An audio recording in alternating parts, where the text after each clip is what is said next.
An Australian senator sparked outrage after calling for the final solution to the immigration problem in an incendiary speech. The final solution to the immigration problem, of course, is a popular vote, he said while calling for a plebiscite to allow the Australian people to decide whether they want wholesale non-English-speaking immigrants from the Third World, and particularly whether they want any Muslims. The senator offered support for the White Australia policy, which sought to prevent people who are not of British or European descent from entering the country.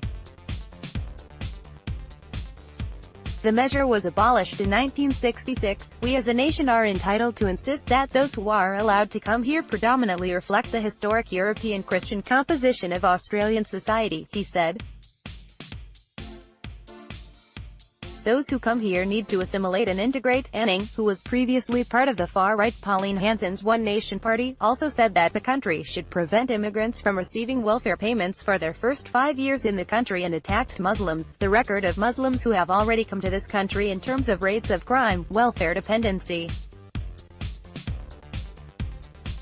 and terrorism are the worst of any migrant group, and vastly exceed any other immigrant group. The senator used false numbers both in his speech and earlier this year when claiming that Muslims come to Australia for a free ride at others' expense. Fraser Anning, in the back row, sits in the Senate on November 28, 2017 in Canberra, Australia.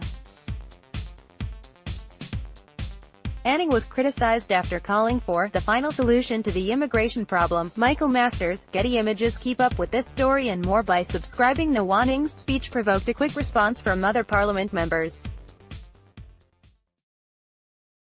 Labour Senate leader Penny Wong noted her familial heritage in her rebuke, saying, "My parents were married in the dying days of the White Australia policy. We've rightly consigned that policy to the dustbin of history." Other politicians promptly denounced Anning's proposal, referring to immigrants, particularly Muslim immigrants, with the same language that the Nazis used to discuss the extermination of Europe's Jews during the Holocaust is vile, racist, bigoted, and has no place in our society, let alone our parliament, Greens leader Richard Di Natale said while demanding an apology for Anning's vile comments. Australia has significantly increased the number of immigrants it permanently accepts over the past 2 decades.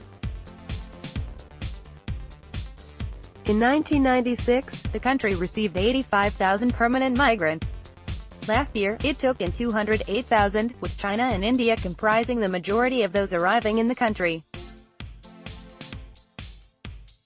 A notable number of people also came from the United Kingdom, the Philippines and Pakistan. Anning responded to the criticism by calling condemnation of his rhetoric an effort by the left to shut down debate. Claims that the words meant anything other than the ultimate solution to any political question is always a popular vote are simply ridiculous, he said.